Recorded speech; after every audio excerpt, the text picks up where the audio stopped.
Hello guys, Stockings here. So आज की video में हम बात करने वाले हैं हमें स्विंग ट्रेडिंग वॉच लिस्ट कैसे बनानी है। अगर आपको भी कोई आइडिया नहीं है कि आपको वॉच लिस्ट कैसे बनानी है, क्या क्या चीज़ें आपको मतलब माइंड में रखनी है वॉच लिस्ट बनाने से पहले, एंड कैसे आपको हेल्पफुल रहेगी वॉच लिस्ट। सो वो सब मैं आपको पूरा एक्सप्लेन करूँगा कैसे वॉच लिस्ट बनानी है एंड क्या बेनिफिट्स है, क्या मिस्टेक्स आपको अवॉइड करनी है। सो वीडियो को एकदम एंड तक देखना है एंड कोई भी पार्ट मिस मत करना। सो चलो वीडियो को शुरू करते हैं। तो देखो, सबसे पहले वॉच लिस्ट ज़रूरी क्यों है। तो देखो, वॉच लिस्ट इसलिए ज़रूरी है क्योंकि एक तो सबसे पहले आपका ये टाइम बचाएगी। टाइम कैसे बचाएगी? अगर आप एक दिन पहले ही अपनी वॉच लिस्ट प्रिपेयर करके रखोगे कि आपको कौन कौन से सेटअप स्टेट करने हैं, सो नेक्स्ट डे आपको मार्केट जब ओपन होगा तो आपको सबसे पहले तो टाइम बचेगा, क्योंकि आपको स्टॉक्स फाइंड करने की ज़रूरत नहीं है। सेकेंडली, आप मेंटली प्रिपेयर रहोगे कि हाँ, मैं मेरे को ये स्टॉक्स बाय करने हैं। सो आप कोई भी रैंडम ट्रेड्स नहीं लोगे, तो ये एक और बेनिफिट है कि रैंडम ट्रेड्स भी नहीं लोगे आप। ठीक है। एंड इमोशनल ट्रेडिंग भी नहीं करोगे कि जैसे मार्केट ऊपर जा रहा है, फोमो हो रहा है, तो आपके पास पहले ही वॉच लिस्ट रेडी होगी। सो आपको पता होगा ऑलरेडी कि आपको क्या बाय करना है, क्या सेल करना है। सो ये ट्रेड क्वालिटी भी आपकी बढ़ाएगा। सो बहुत सारे बेनिफिट्स हैं अगर आप वॉच लिस्ट बनाना सीख गए एक बार। तो चलो वीडियो को शुरू करते हैं। देखो, सबसे पहले क्या करना है आपको, सबसे पहले जो मेन क्राइटेरिया है, कोई भी वॉच लिस्ट बनाने से पहले आपका मेन क्राइटेरिया जो ये होता है कि आपको अपना सेटअप पता होना चाहिए। अगर आपको सेटअप नहीं पता तो आप कुछ भी ट्रेड लोगे, कहीं भी एग्जिट करोगे, कहीं भी एंटर करोगे। तो सबसे पहले आपको मेनली स्टॉक मार्केट में प्रॉफिटेबल होने के लिए आपको अपना सेटअप तो सबसे पहले आइडेंटिफाई करना पड़ेगा। सेटअप, स्ट्रैटेजी, कुछ भी बोलो आप इसको। तो सबसे पहले आपको अपना ट्रेडिंग क्राइटेरिया या फिर ट्रेडिंग सेटअप या फिर ट्रेडिंग स्ट्रैटेजी आपको डिफाइन करनी पड़ेगी। मतलब आपको सबसे पहले आपको ये डिसाइड करना पड़ेगा कि आपका ट्रेडिंग सेटअप है क्या। तो ये आप कैसे डिसाइड कर सकते हो, इसके बारे में हम बात करते हैं। ठीक है। इसके बारे में हम बात करते हैं कि आपको अपना ट्रेडिंग सेटअप या फिर स्ट्रैटेजी या फिर क्राइटेरिया, कुछ भी बोलो, इसको स्ट्रैटेजी बोल लेते हैं हम एक, ताकि बार बार आपको कंफ्यूज ना हो। सो सबसे पहले आपको अपनी ट्रेडिंग स्ट्रैटेजी डिफाइन करनी पड़ेगी या फिर डिसाइड करनी पड़ेगी कि आप ट्रेड मतलब कोई भी स्टॉक लेने से पहले उसमें क्या देखोगे। देखो, मैं आपको तीन चार चीज़ें बताता हूँ जो आपको देखनी है, उसके बाद आप अपने हिसाब से देख सकते हो, आपको जो भी सूट करे।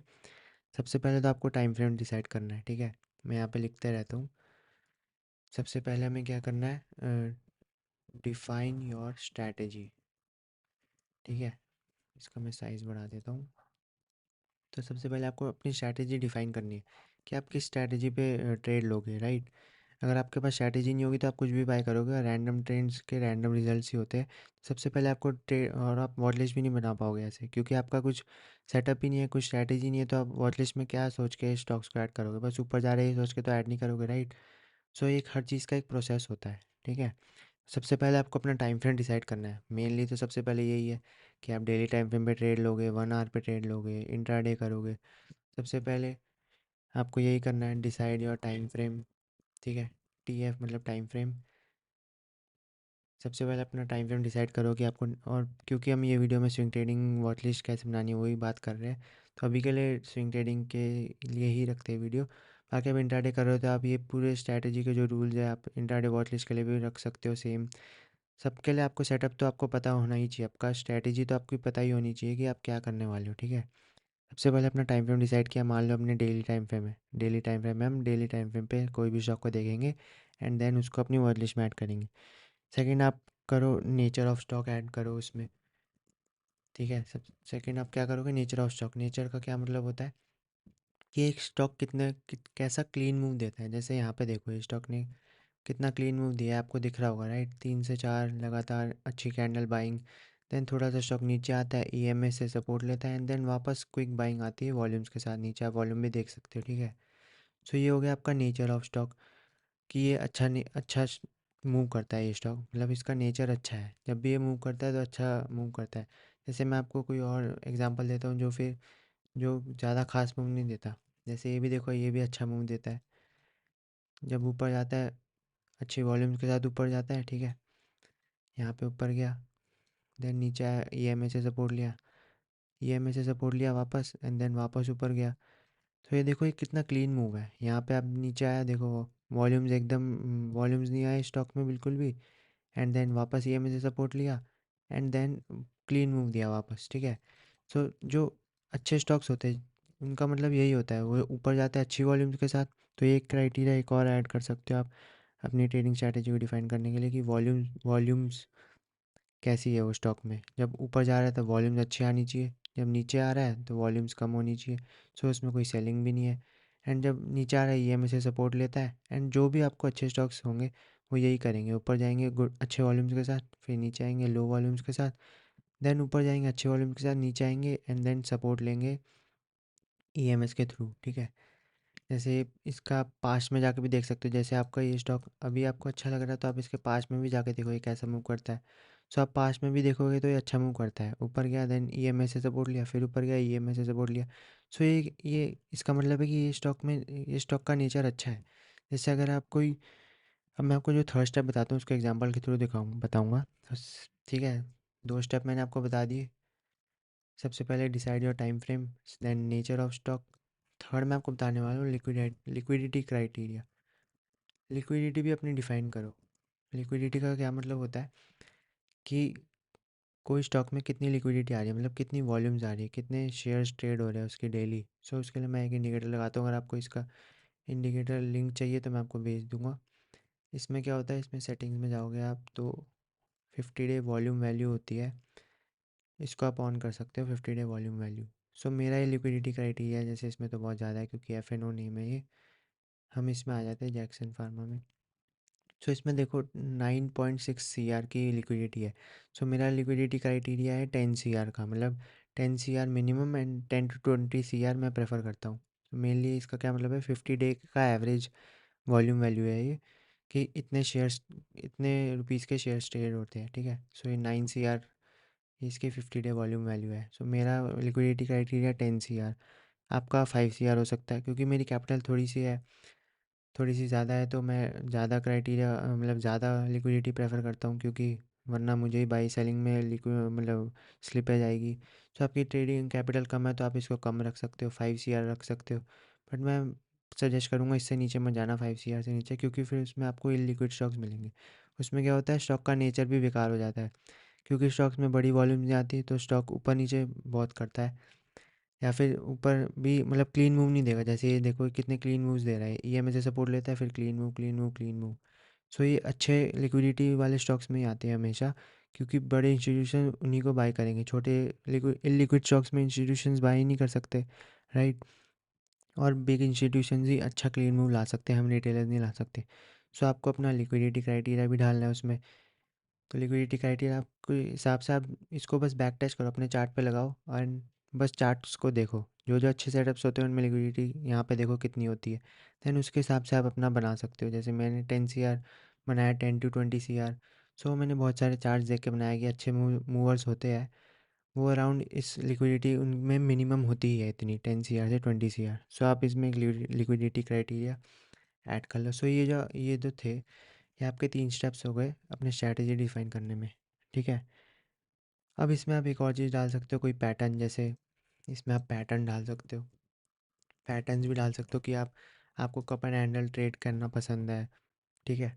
या फिर आपको हेड एंड शोल्डर ट्रेड करना पसंद है। सो जो भी आपको पसंद भी होनी चाहिए एंड मार्केट में वो चीज़ वर्क भी करनी चाहिए। ठीक है। दोनों चीज़ें होनी चाहिए। सो जिसमें आपको ज़्यादा कन्विक्शन है जो भी पैटर्न में, वो आप ऐड कर सकते हो इसमें। सो टोटल मिला के आपकी एक स्ट्रैटेजी बन जाएगी फिर। सबसे पहले आप क्या देखोगे, time frame, daily time frame, then nature देखोगे सबसे इंपॉर्टेंट, कि वो स्टॉक अच्छा क्लीन मूव देता है कि नहीं। जैसे मैं आपको एक और एग्जांपल दिखाता हूँ, अभी कोई एग्जांपल मेरे माइंड में नहीं है। बाकी एक ये पहले एग्जांपल वेक्टर फूड तो नहीं है, काफ़ी लिक्विड भी है। हम्म, मैं देखता हूँ अगर मेरे को कोई एग्जांपल मिलता है तो। आईडीडी सीमेंट ये भी अच्छा स्टॉक है काफ़ी। ईएमबीडीएल देखते हैं। ठीक है। ईएमबीडीएल में देखो लिक्विडिटी सही है, 138 सी आर की है। तो ये बहुत अच्छी लिक्विडिटी है। इसको हम देखते हैं मूव कैसे करता है। यहाँ पे देखो क्लीन मूव्स नहीं है कहीं भी आपको दिखेंगे तो, ऊपर जाता है बट ये ईएमए से पूरा नीचे ब्रेक हो जाता है। यहाँ पे इसको हम क्लीन मूव नहीं बोलते। हाँ, इसमें ये बड़ी बड़ी कैंडल्स बनाता है, ये अच्छी चीज़ है। बट अगर आप इसको ट्रेलिंग करोगे ईएमए से या कुछ भी सपोर्ट जोन से भी ट्रेड करोगे, जैसे ये एक रेजिस्टेंस जोन था, फिर यहाँ पे सपोर्ट लिया स्टॉक ने बट ये सपोर्ट भी ब्रेक कर दिया, ईएमएस भी ब्रेक कर दी। तो आप इसको बड़े मूव के लिए नहीं रख सकते ये स्टॉक्स को। जिनका नेचर ऐसा होता है कि मतलब ऊपर जाते हैं थोड़ा सा, देन पूरा नीचे आ जाते हैं, फिर ऊपर जाते हैं, पूरा अपना अप मूव जो है ना, ये पूरा अप मूव पूरा गिव अप कर देते हैं। सो अच्छे स्टॉक्स जो होते हैं ना, वो ऐसा नहीं करते कभी भी। जिनको बहुत बड़ा मूव करना है, 100 से 500%, 1000% मूव करना है, सो ये कभी भी नहीं करेंगे अच्छे स्टॉक्स। पूरा ऊपर जाएंगे देन पूरा नीचे आएंगे। देखो ईएमएस भी ब्रेक कर दी, सारे सपोर्ट जोन भी ब्रेक कर दिए। जैसे यहाँ भी था, जैसे आप ट्रेलिंग भी करोगे तो आप कैसे इसमें ट्रेल करोगे, और बड़ा मूव जब तक आप कैप्चर नहीं करोगे कोई स्टॉक में, तो बड़ा गेन आपको नहीं मिलेगा, राइट। ठीक है। सो ऐसे आपको स्टॉक्स देखने हैं जिनका नेचर अच्छा हो, जैसे बिल्कुल भी पूरा ऊपर जाता है देन पूरा नीचे, ना कहीं ईएमए से सपोर्ट ले रहा है, ना अपने सपोर्ट जोन को रिस्पेक्ट कर रहा है। सो ये होते हैं बेकार नेचर वाले स्टॉक्स, इनको आपको अवॉइड करना है, चाहे इनमें लिक्विडिटी वगैरह हो, पर ये सारे क्राइटेरिया मैच होने चाहिए आपके जो मैंने यहाँ लिखे। ठीक है। सबसे पहले टाइम फ्रेम डिसाइड करना है, then nature of stock, then liquidity, then कोई भी पैटर्न आपका। सो ये 4-5 चीज़ें होती है जो आपको एक पूरा आपकी स्ट्रैटेजी बना के देगी। फिर आपने मान लो ये डिसाइड कर लिया, फिर आप नेक्स्ट जाओ, नेक्स्ट क्या देखोगे। अब आपको देखने, अब आपकी स्ट्रैटेजी डिफाइन हो गई, ठीक है। देन आपको अब देखने हैं कि स्टॉक्स स्टॉक्स कैसे फाइंड करने हैं। स्टॉक्स सबसे पहले स्ट्रॉन्ग स्टॉक्स आपको फाइंड करने हैं, वीक स्टॉक्स तो किसी को नहीं चाहिए, राइट। स्ट्रॉन्ग स्टॉक कैसे फाइंड करने हैं, सबसे पहले अब उसमें क्राइटेरिया डालो। सबसे पहले आपकी स्ट्रैटेजी डिफाइन हो गई, देन अब आप डिफाइन करो how to find strong stocks, मतलब हाउ टू फाइंड स्टॉक्स। सबसे पहले स्ट्रैटेजी डिसाइड कर ली, अब इसके इसमें स्टॉक्स स्टॉक्स स्ट्रॉन्ग स्टॉक्स कैसे फाइंड करें, मतलब आपको स्टॉक्स कैसे फाइंड करें वो मैं आपको थोड़ी सी देर में बताऊंगा। बट आपको स्टॉक्स में देखना क्या है, स्टॉक्स में क्या क्या देखना है, ये सब तो देखना है, बट इसके साथ साथ क्या देखना है, स्टेजेस। देखो स्टेज 2 में होना चाहिए स्टॉक। सबसे पहले क्या देखना है आपको स्टेज 2 में। अगर आपको नहीं पता स्टेज 2 में क्यों होना चाहिए स्टॉक, तो मेरी आप वीडियो देख सकते हो स्टेज एनालिसिस वाली। आपको स्विंग ट्रेडिंग अगर करनी है तो आपके सारे स्टॉक स्टेज 2 में होने चाहिए, इसमें सबसे क्विक गेन मिलेगा और सबसे कम टाइम में, ना आपका पैसा भी ब्लॉक होगा, मतलब पैसा भी ज़्यादा दिनों के लिए ब्लॉक नहीं होगा। ठीक है। सबसे पहले आपको स्टेज 2 वाला स्टॉक चाहिए। तो इस सबसे पहले ये चीज़ें लगानी है आपको अपनी स्ट्रैटेजी, मतलब जो भी आपके रूल्स है स्ट्रैटेजी के, वो देखना है वो स्टॉक मैच कर रहा है। देन उसके बाद आपको देखना है कि स्टॉक स्टेज 2 में है कि नहीं। देन आपको वॉल्यूम एनालिसिस करनी है उसमें, जो मैंने आपको बताया कि अब जब अप मूव आता है तो वॉल्यूम्स अच्छी होनी चाहिए, और जब डाउन मूव आ रहा है वॉल्यूम बेकार होनी चाहिए, मतलब वॉल्यूम्स कम होनी चाहिए। फिर अप मूव आता है वॉल्यूम्स अच्छी होनी चाहिए, एंड जब नीचे जाता है वॉल्यूम्स कम होनी चाहिए। सो एक आप वॉल्यूम एनालिसिस कर सकते हो। देन नेचर ऑफ स्टॉक मैंने आपको बता ही दिया। फिर आप एक और चीज़ देख सकते हो कि मूविंग एवरेज इसको रिस्पेक्ट रिस्पेक्ट करता है कि नहीं वो स्टॉक। ठीक है। ये काफ़ी इंपॉर्टेंट चीज़ है, बहुत लोगों को पता भी नहीं होगी कि ये आप नेचर और इसको मूविंग एवरेज इसको आप सेम मान सकते हो। आपको मूविंग एवरेज जिसको सपोर्ट कर रहा है कि नहीं कोई स्टॉक, ये आपको देखना है, उससे आपको नेचर भी पता लग जाएगा कोई भी स्टॉक का, कि अगर मूविंग एवरेज को रिस्पेक्ट कर रहा है स्टॉक, जैसे यहाँ पे अच्छे से रिस्पेक्ट कर रहा है, राइट। जैसे मैंने आपको जैक्सन फार्मा का एग्जांपल दिया था, यहाँ पे जब ऊपर जाता है देन नीचे आता है तो अच्छे से रिस्पेक्ट कर रहा है ईएमएस को, देन ऊपर जा रहा है, देन अच्छे रिस्पेक्ट कर रहा है, देन नीचे आ रहा है, देन नीचे आ रहा है तो अच्छे से ये रिस्पेक्ट करके यहाँ से ऊपर जा रहा है, देन नीचे आ रहा है फिर ऊपर जा रहा है, फिर तो ट्रेंड खत्म हो गया था। तो ऐसे आपको देखना है कि स्टॉक ईएमएस को रिस्पेक्ट कर रहा है कि नहीं, तो उससे आपको नेचर भी पता चल जाएगा कोई भी स्टॉक का, कि नेचर भी अच्छा है, क्योंकि ये ईएमए से बाउंस करता है, अच्छा बाउंस देता है, देन नीचे आता है, देन ईएमए से सपोर्ट लेता है। सो एक ये अनदर हिडन ट्रिक है अगर आपको अच्छे नेचर वाला स्टॉक चाहिए तो। ठीक है। एंड देन आप नेक्स्ट देख सकते हो कि रिलेटिव स्ट्रेंथ। रिलेटिव स्ट्रेंथ का क्या मतलब है कि आरएस मतलब रिलेटिव स्ट्रेंथ, कि मार्केट नीचे जा रहा है एंड स्टॉक ऊपर आ रहा है। जैसे यहाँ पे देखो मार्केट निफ्टी पूरा नीचे जा रहा है एंड ये स्टॉक अपने ऑल टाइम हाई के पास है। सो ये क्लियर रिलेटिव स्ट्रेंथ है। सो ये आप जितने ऐसे कंफर्मेशन ऐड करोगे उतना आपकी प्रोबेबिलिटी ट्रेड वर्क करने की बढ़ेगी। ठीक है। तो ये सब कंफर्मेशन आप देख सकते हो। देन आप चार्ट पैटर्न देख सकते हो, जैसे कप एंड हैंडल वगैरह, वो सब तो मैंने आपको बता ही दिया है। देन अब हम देखते हैं कि उनको स्कैन कैसे करना है। स्कैन जैसे आप अपने चार्टिंग स्कैनर में जाके ये सब चीज़ें डाल सकते हो, जो भी आपका क्राइटेरिया है वहाँ पे आप जाके डाल सकते हो, जिन जो भी स्टॉक्स आएंगे उसमें, देन उनको स्कैन करके जो भी आपको पसंद है, जैसे एकदम ब्रेकआउट के जो क्लोज है वो आप अपनी वॉच लिस्ट में डाल सकते हो। जैसे मैं आपको एग्जांपल दे देता हूँ, जैसे एक स्कैनर है मेरा जो मैंने अपनी लेटेस्ट स्ट्रेंथ वाली वीडियो में शेयर किया था। सो मैंने यहाँ पे देखो यहाँ पे अपना सेटअप क्राइटेरिया डाल दिया, 10 20 50 EMA के ऊपर होना चाहिए stock, and then 52 week high के क्लोज होना चाहिए, जो मैंने ये वाली कंडीशन है।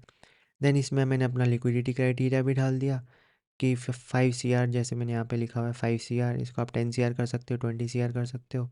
देन 20 रुपये से ऊपर हो, क्योंकि मुझे पेनी स्टॉक नहीं चाहिए, ठीक है। एंड देन ये सब ऐसे ही है, ETF नहीं आनी चाहिए। सो आप ऐसे अपना क्राइटेरिया डाल सकते हो अपने स्कैनर में जाके।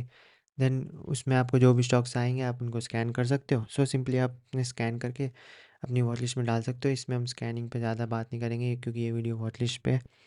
देन अब आपको क्या करना है, फाइनलाइज़ करनी है अपनी watch list. Finalise and categorise. Categorise कैसे करनी है, जैसे आप मेरी देख सकते हो, जैसे मैंने सबसे पहले इंडाइसेस डाल रखे हैं कि मार्केट क्या कर रहा है वो सब देखने के लिए। देन 1 2 3 4 ऐसे मैं वॉच लिस्ट अपनी डालता हूँ। वन में देखो क्या होता है, वन में होते हैं एक बायेबल सेटअप्स, बायेबल एक्शनेबल सेटअप्स, आप कुछ भी बोल सकते हो कि ये स्टॉक मेरे को कल जाके बाय करना है, तो मैं अपने ये वाले सेक्शन में डालूंगा। यहाँ पे जाके मैं ऐड सेक्शन कर देता हूँ एंड देन इसको रीनेम कर देता हूँ। देन फर्स्ट, इसको हम बोलेंगे फर्स्ट लिस्ट। फर्स्ट लिस्ट में मैं ये डाल देता हूँ जो मुझे कल बाय करने हैं या फिर जो कल बायेबल है। देन सेकंड में आप वो डाल सकते हो जो बायेबल है या फिर जो अभी 1 2 दिन और रुक जाए तो सही है, या फिर जो सेट हो सकते हैं, या फिर आप इस जिनमें श्योर नहीं हो, जैसे ये भी ब्रेकआउट देने को रेडी है, अगर आप इसमें श्योर नहीं हो तो आप सेकंड पे डाल सकते हो। सो आपकी ये डिवाइडेड रहेगी लिस्ट की। अगर आप सेकंड में डालोगे तो आपको अगले दिन क्लियर रहेगा कि मुझे ये स्टॉक नहीं बाय करना, चाहे ऊपर जाए मुझे फ़र्क नहीं पड़ता। मेरे सेटअप मेरे को जिसमें ज़्यादा कन्विक्शन मैं वो लूँगा, ठीक है। सो ये वाली लिस्ट में अगर ये ब्रेकआउट देता है तो आप ये ले सकते हो। ऐसे मैं आपको एग्जांपल दे रहा हूँ कि आपको ऐसे लिस्ट बनानी है। देन थर्ड लिस्ट में आप डाल सकते हो वो स्टॉक्स जो अभी रेडी नहीं हुई है। जैसे मैं आपको थर्ड लिस्ट दिखाता हूँ, ये मैंने अभी ऑर्गेनाइज नहीं करी है, बस मैं आपको एग्जांपल के लिए दिखा रहा हूँ। जैसे ये स्टॉक में अभी ब्रेकआउट आया नहीं है, मतलब अभी टाइम है, ऊपर आएगा देन यहाँ पे रुकेगा 1 2 दिन, तब आप अपनी फर्स्ट लिस्ट में डाल सकते हो। अभी डायरेक्ट ब्रेकआउट देगा तो कोई वर्थ नहीं है ये ब्रेकआउट, ठीक है, क्योंकि वो नीचे से पूरा ऊपर चला गया। ऊपर आके रेजिस्टेंस जोन को रिस्पेक्ट करे, थोड़ा सा एक आधा दिन रुके देन ऊपर जाएगा तो वो अच्छा रियल ब्रेकआउट कहलाता है। सो डैट्स वाई जैसे इसने यहाँ पे रेजिस्टेंस लिया है देन ऊपर आता है, फिर ये भी जा सकता है। तो ये बस मैं आपको एग्जांपल दे रहा हूँ। सो ये फर्स्ट लिस्ट में, फिर ये EMBDL जैसे आज थर्ड लिस्ट में है, फिर ये ऊपर आके एक दिन रुकता है तो मैं इसको सीधा फर्स्ट लिस्ट में डाल दूंगा 2 3 दिन बाद कि ये अपना बायबल सेटअप है। तो ऐसे आप अपने वॉट लिस्ट को कैटेगराइज कर सकते हो। जैसे फर्स्ट में ब्रेकआउट एक्शनेबल सेटअप जो आप कल बाय कर सकते हो, सेकंड में जो सेट हो रहे हैं या फिर आप पूरा श्योर नहीं हो, थर्ड में जो अभी जिनको टाइम लगेगा, फोर्थ आप बना सकते हो जैसे IPO, जो IPO के स्ट्रॉन्ग स्टॉक्स है। फिफ्थ आप बना सकते हो जिनमें अर्निंग्स अच्छी आई है, उनको भी आप ट्रैक कर सकते हो, जो वो जब वो सेटअप आप परफॉर्म करेंगे तब उसमें ट्रेड ले सकते हो। सो ऐसे आपके पास अगर अब एक वॉच लिस्ट होगी तो आप उसमें ऑर्गेनाइज रहेगी तो आपको पता रहेगा क्या चल रहा है। एंड इससे आप क्लियरली मार्केट का भी इजीली पता कर सकते हो। जैसे आज मैं ये स्टॉक ब्रेकआउट के लिए ऑलमोस्ट रेडी था, ठीक है, बट ये आज गिर गया, ठीक है। एंड जैक्सन फार्मा ये भी ब्रेकआउट के लिए रेडी था, ये भी गिर गया आज। सेंचुरी प्लाई ये भी ऑलमोस्ट ब्रेकआउट के देखो ब्रेकआउट से रिजेक्शन आ रहा है एंड देन ये भी गिर गया। काफ़ी स्टॉक्स गिरे, कार्टर ने रीटेस्ट किया था एंड देन यहाँ से ऊपर नहीं जा पाया। सो इसका मतलब क्या है, मार्केट वीक है। आपको इंडेक्स देखने की जाके ज़रूरत नहीं, अगर आपकी वॉलेट सही होगी तो इंडेक्स देखो यहाँ पे गिरा है, बट ये स्टॉक्स आपको पहले ही बता रहे हैं, राइट। सो स्टॉक्स ने आपको पहले बता दिया मार्केट वीक है, सो आप क्यों जाके ट्रेड लोगे, राइट। कल भी हम ट्रेड नहीं लेंगे, जब तक स्टॉक्स आपकी वॉच लिस्ट आपको स्ट्रेंथ नहीं दिखाएगी तब तक आप ट्रेड नहीं लोगे। सो इससे आपके बहुत सारे बेनिफिट्स होते हैं। अगर आप अच्छी वॉच लिस्ट बनाते हो तो आप फालतू के ट्रेड नहीं लोगे, रैंडम ट्रेड नहीं लोगे, आपको पता होगा मार्केट कब वीक है, अब आपको ट्रेड नहीं लेना। सो बहुत मल्टीपल बेनिफिट्स होते हैं। एंड आपको क्या करना है इसमें, लिमिट करनी है, मतलब ज़्यादा स्टॉक्स नहीं होनी चाहिए आपकी वॉच लिस्ट में। जो आपकी क्लोज वॉच लिस्ट होती है, ये वाली जो है फर्स्ट और सेकंड, कि आप जिनमें इनमें से बाय करोगे कोई भी, तो ये 15 20 से ज़्यादा नहीं होनी चाहिए, या फिर मैं बोलूँगा 10 मैक्स होनी चाहिए। आपको धीरे धीरे एक्सपीरियंस के साथ आएगा। जैसे कोई स्टॉक आप थर्ड में रखोगे एंड ये कल बढ़ जाएगा, बट आपने थर्ड पे रखा था, तो ये आपको एक्सपीरियंस के साथ आएगा। आपका सेटअप जब तक आप इसमें पूरा अपनी स्किल्स मतलब पॉलिश नहीं कर लेते एंड आपको पता हो कब कोई स्टॉक भागने वाला है, तब तक आपको नहीं आएगा। काफ़ी मंथ्स भी लग जाते हैं इसमें, मुझे भी लगे हैं। तो आपको पेशेंस के साथ काम लेना है।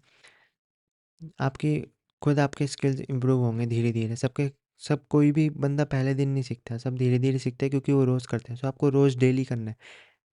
डेली आपको, ये एक मिस्टेक है कि लोग डेली अपडेट नहीं करते, वॉच डेली अपडेट करनी है ताकि आपको अपनी मार्केट का भी पता चले, स्टॉक्स वर्क कर रहे कि नहीं वो सब भी पता चले।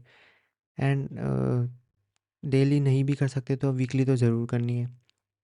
एंड आपको रैंडम स्टॉक्स नहीं ऐड करने, जो आपको सेटअप बना रहे हैं, जो जो भी आपकी स्ट्रैटेजी आपने डिफ़ाइन करी है वो उसके हिसाब से आपको सेटअप्स डालने हैं एंड ज़्यादा स्टॉक्स वॉच लिस्ट में नहीं रखने। एंड नेचर ऑफ स्टॉक्स को कभी मत भूलना, नेचर सबसे इंपॉर्टेंट होता है जो बहुत सारे रिटेलर्स मतलब ध्यान नहीं देते हैं, क्योंकि एंड उनके फिर वही वाले स्टॉक्स होते हैं जो क्लीन मूव नहीं देते, पूरा ऊपर जाते हैं एंड देन पूरा नीचे आ जाते हैं। जैसे मैं एक एग्जांपल देता हूँ ई एम मीडियल का ही।